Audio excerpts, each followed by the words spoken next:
Ladies and gentlemen, welcome back to The Truth. I'm your host, the one you love the most, Niall Hessen, back with a brand new episode here on The Truth. Back once again with my boy AJ Ponciano. AJ, how are you doing here today? I'm doing great. How about yourself now? I'm doing great as well. We are continuing to move forward here in the NFL. We have our week 11, five takeaways each, which will total 10. So we got five from me, five from AJ. They are primarily kind of focused, but sort of not with fantasy football as well as the NFL in general. So pretty self explanatory here. We're going to go ahead and give our 10 takeaways total from week 11. Why don't you go ahead and kick your first of five takeaways off and good to go? It's hard to believe that the Bengals are 4-7. And for how good Joe Burrow is and Jamar Chase has been, T. Higgins had a great game this past week. Chase Brown has been looking a lot better the last couple weeks in getting that main role. I think it comes down to the defense not coming up with big stops. They have some good players in Trey Hendrickson, good defensive backfield, but just when the big moments come up, they just can't find a way to stop the offense. Like last night against the Chargers, in that game with, I believe it was, I forgot who it was, Chargers running back. They're getting like a 27, 30-yard rushing touchdown at like the end of the game to basically seal it. I mean, it's just crazy, especially if you look at Joe Burrow's stats. I believe he's first in touchdowns and yards with only 4 interceptions this year to like 25, 26 touchdowns. Jamar Chase, first in receptions, first in yards, and first in receiving touchdowns. I mean, the offense has been moving. There's no question about that. It's just the defense is not coming up clutch. Yeah, no, I completely agree. For my first takeaway, I'm going to go ahead and say, is the question to bet on Richardson now? I mean, Anthony Richardson, obviously, his first game back, as the Colts starting quarterback last week and looked pretty good. But you guys know what I say all the time. It's the same thing that happened with Flacco, like that first game back or the first game after a benching, whatever you know, there's a lot of cause for, I guess, not concern, but a cause to hold back a little bit and wait and see. But Richardson looked really good in his first game back, and I think it's going to open the door for a lot of people to re-roster him on their fantasy teams. He was 20 for 30 for 272 yards and one passing touchdown, and then he had 10 carries for 32 yards and two rushing touchdowns. So he had 28 fantasy points, the best that he's had all season. The other week that he had a good showing was week one there against Houston, where he had 26. But is Richardson finally on the right path for it? I think these numbers, I wouldn't say are a bit misleading. They're just a bit of too big of a jump to necessarily say that he's going to continue to have this sustained success moving forward.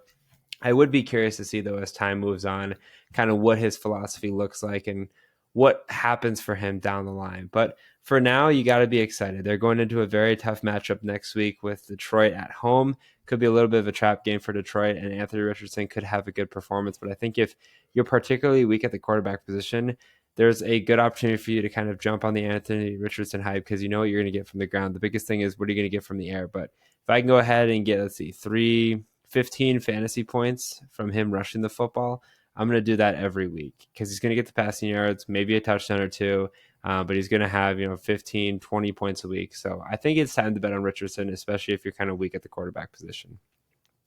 All right, your second takeaway. That Bo Nix maybe right there with Jane Daniels for rookie of the year. I think it was either last week or before I said we should just give it to Jane Daniels. Bo Nix his past couple weeks has really taken over, especially his past week versus Atlanta. 4 touchdowns and no interceptions, 307 yards. I mean, he's only had 2 interceptions in the last, I want to say, 8 games it comes out to.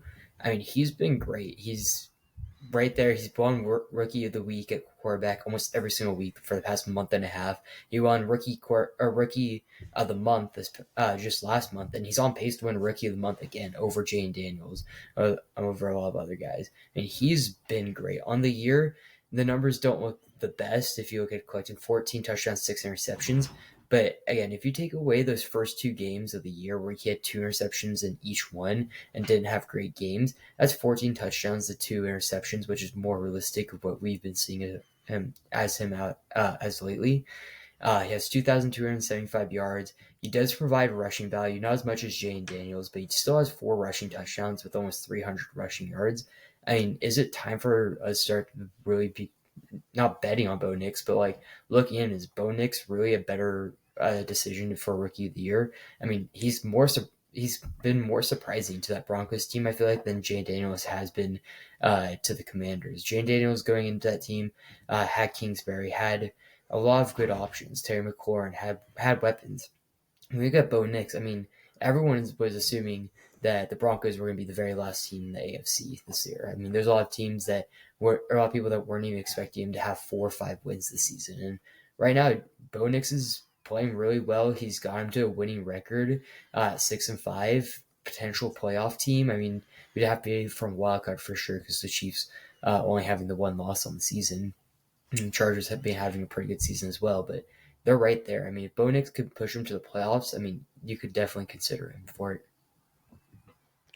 Yeah, I mean, I definitely agree. I was wrong on Bo Nix. I mean, I still would like to see kind of how the rest of the season goes, but he definitely has turned the task at least in the right direction. My second takeaway is you could honestly make a Lions theme team and have really good fantasy success. Obviously, especially after last week. Jared Goff, I mean, phenomenal. 400 plus yards, like 4 touchdowns. Amon-Ra, tremendous week. Jameson Williams, thank you. Tremendous week. Welcome. Those. If you guys don't know, AJ traded me Jameson Williams as part of our deal we did earlier. I actually inserted him into my lineup because I have Laporte on that team as well, and he was out. And I was like, I'll take a risk with Jameson. Glad that worked out. But yeah, so you have those two wide receivers just to name there. You got two running backs, right? You got Jameer Gibbs, David Montgomery. You got a tight end, Sam Laporta, Jake Bates, Lions defense. I mean, you could literally make a Lions theme team. Now, are the chances that you have every Lion really high? Probably not, but I feel like you could consistently do so. What I'm saying is don't go out and go make a Lions theme team. What I'm saying is you have basically so many options that you could use in your repertoire and feel confident going to into every matchup moving forward. Yeah, their schedule at times will get a little bit harder, but most of the games that they play are inside, and that's going to be huge for them. I mean, their next 4 weeks are inside. They have Indianapolis on the road, then Chicago, Green Bay, Buffalo before they finish the year at Chicago and at San Francisco, and then home against Minnesota. So when you look at their schedule, 5 of their last 7 games on the season are indoors, and the Lions thrive when they play indoors. I think they've only played one game outside, if I'm not mistaken. That was at Green Bay. And that was where they had a little bit of struggles, particularly just in general with getting the offense flowing. But all in all, my whole point is there's so many options on the Lions that you could utilize. Guys like Jameson Williams, who don't have a lot of traction, obviously, Amon-Ra, Laporta, Gibbs, I feel like are consistently reliable options. But other options that maybe aren't as reliable, Jared Goff, David Montgomery at times, maybe even Sam Laporta. Trust the Lions and trust their process moving forward. What about your third takeaway? Brock Bowers may have one of the best tight end seasons we've ever seen. I don't think he's reaching the top with Gronk a few years, like 5, 6 years back.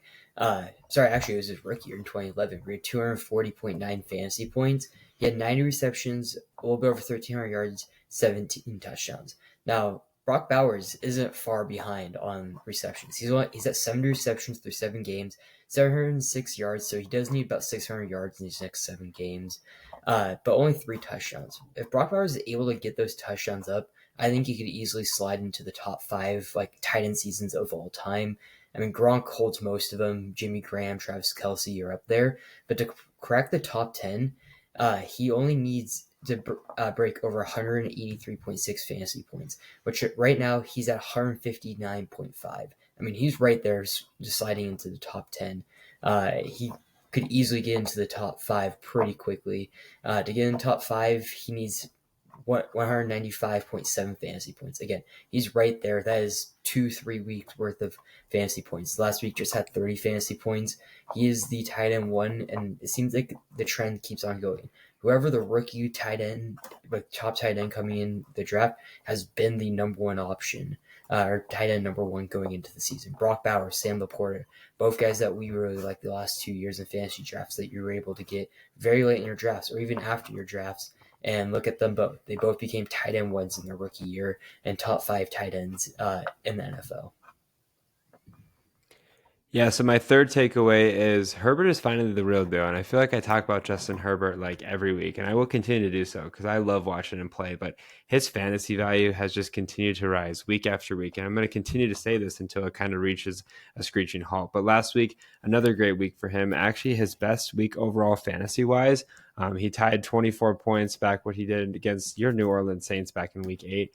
But at 297 passing yards for 2 touchdowns, what strikes out to me is the fact that he had 5 carries for 65 yards, and he was kind of moving a little bit. I mean, he's known for, throwing and having a really good ball, but he did a really great job of utilizing his legs, and he would break off, 20-yard runs. Obviously only a couple of times, but I watched them, and it was like he utilized the pocket very efficiently, and he was able to have a tremendous ground attack. And I think that's going to be huge for a guy like him moving forward for his fantasy value, and it's going to continue to climb. On top of that, he's really developed a connection with Lad McConkey, a star rookie receiver. It's going to hurt when I trade him after Monday night's game, and you'll see why in a little bit, but it's going to hurt to see him go. But all in all, looking at like Herbert and his connections with his wide receivers, it's going to be really interesting to see how they progress, because this is like a competitive rebuild where they have some young pieces that can really kind of move forward this Chargers team. But Herbert's finally been allowed to pass. They've kind of been run, run, run, run, run. Now they're really letting him pass it a little bit, and he's having success with it. And he's doing a great job utilizing his legs and getting his receivers involved, which is exactly what you want. And if you don't roster Justin Herbert, I think you're making a mistake, particularly if you're weak at the quarterback position. He made a 21% roster jump last week. He's now rostered in about 70% of leagues, and I think the ceiling is really through the roof for a young quarterback like Herbert. All right, your fourth takeaway.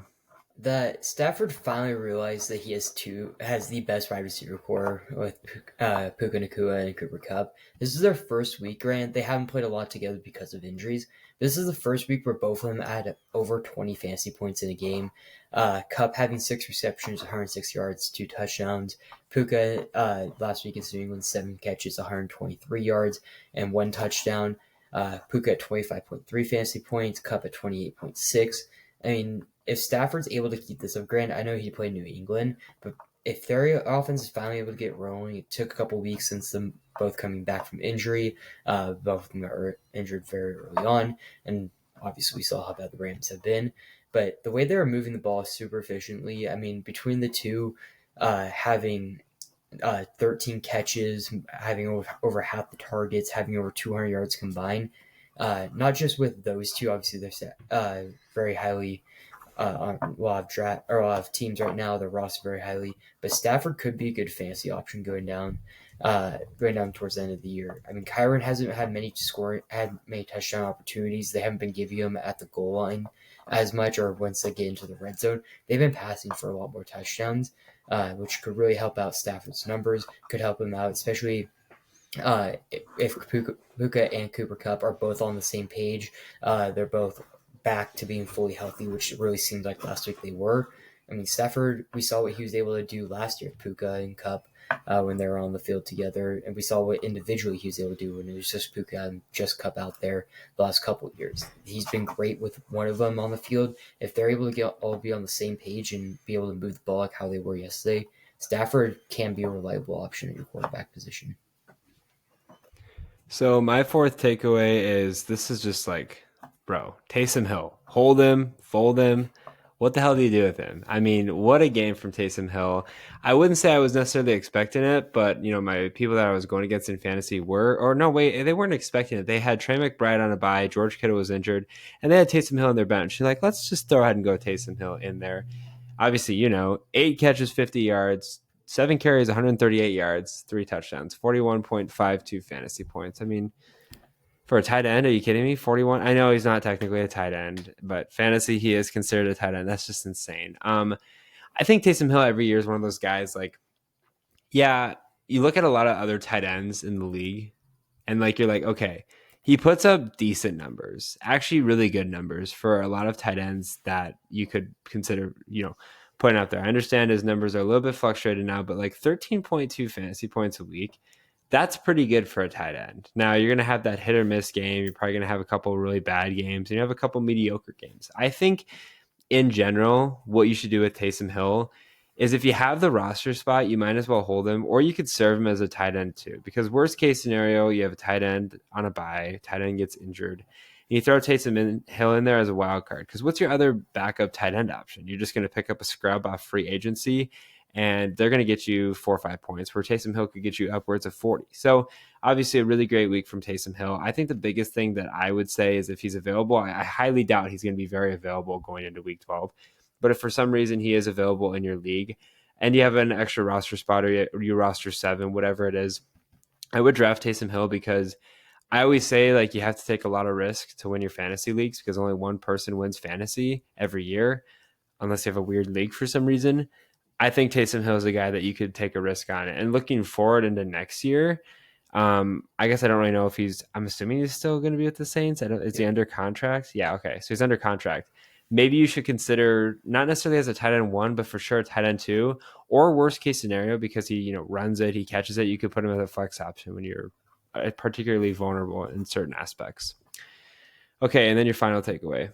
We need to check on our Bears fans. I don't know how many Bears fans are listening. How many friends of yours that are Bears fans? I know I have a couple fans, or friends back home that are Bears fans. We need to check on them. I mean, the Packers have been owning them since 2018. They haven't beaten the Packers since 2018, December 16th of 2018. It has been almost 6 years since the Bears have been able to beat the Packers. And the worst part about it, another missed field goal. I mean, the last time I remember a missed field goal was the double doink, which happened to also be 46 yards, which was the one that was just blocked this past week. I mean, the Bears, just everything went wrong, has been going wrong for them.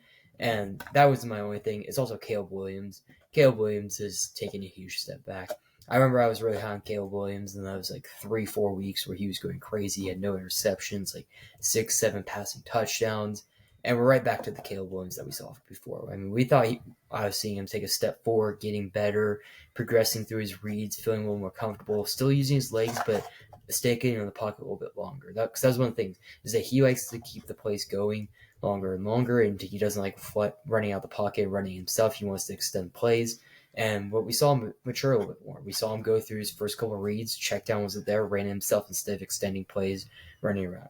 He's right back to that extending plays, running around, not making great decisions with the ball, not really turning the ball over, just not being able to find his guys on time is one of the big things. Yeah, no, I agree. For me, my final takeaway is Tyreek is back. Okay, Tyreek Hill, in my opinion, is back. Now, did he have the 35-point performance that I've been waiting for him to have? No. But he did get in the end zone, which was great for him. The second week in a row where he got in the end zone. The first week was 3 catches, 16 yards, and a touchdown. Last week, however, 7 catches, 61 yards, and a touchdown. So 19.1 fantasy points. His second highest fantasy total. Obviously, week one, he had 26. But other than that, he wasn't really close to 19. So I think Tyreek's finally trending in the right direction. A large part of that is the success of Tua. Tua's been able to have success. He's been able to stay on the field, stay out of concussion protocol, and been able to kind of throw to guys like Tyreek Hill. I feel like he could have used more production from Waddle last week, but he's at least getting in the right direction there. And I think Tyreek Hill, I think his ceiling is going to continue to evolve. His ceiling is going to continue to grow. I think Tyreek Hill could be a really reliable option if you have him on your fantasy teams to help propel you to win that fantasy championship. I really do believe with Tyreek Hill, the time is now, and I really think that moving forward, he's going to provide a lot more opportunities than a lot of failures. And I think there's been a lot of skepticism with Tyreek Hill, including for myself. I gave up on him just because I was desperate and needed to make a postseason push. But I definitely think now's the time to buy high on Tyreek Hill, and it would be a perfect opportunity for him to do so, especially going into this matchup, or future matchups down the line, and the Dolphins trying to ride some momentum and try to make a deep run, or late run, I should say, to the postseason. Thank you guys for listening to another episode here on The Truth. If you guys did enjoy it, make sure you follow The Truth on Twitter, The Truth as one, to stay up to date with the latest information regarding The Truth, including podcast dates, podcast uploads, and other important information you don't want to miss. Make sure you guys also follow The Truth on Instagram and TikTok at the.tt.truth. Are you looking to find a drink that offers peak hydration, raises your energy levels, speeds up your recovery, and keeps your mind sharp through focus and memory? Look no further than Acid Rainwater. I'm excited to partner with Bloodline Sports AZ and Acid Rainwater, which focuses on peak hydration and productivity while also maintaining an ecosystem-friendly product. Use code HESSON15, that's HESSON15 for 15% off every purchase. As always, I'm your host, the one you love the most, Niall Heston, joined once again by AJ Ponciano. AJ's got to go get his phone call, and I'll talk to you guys in the next episode. Take care and good night.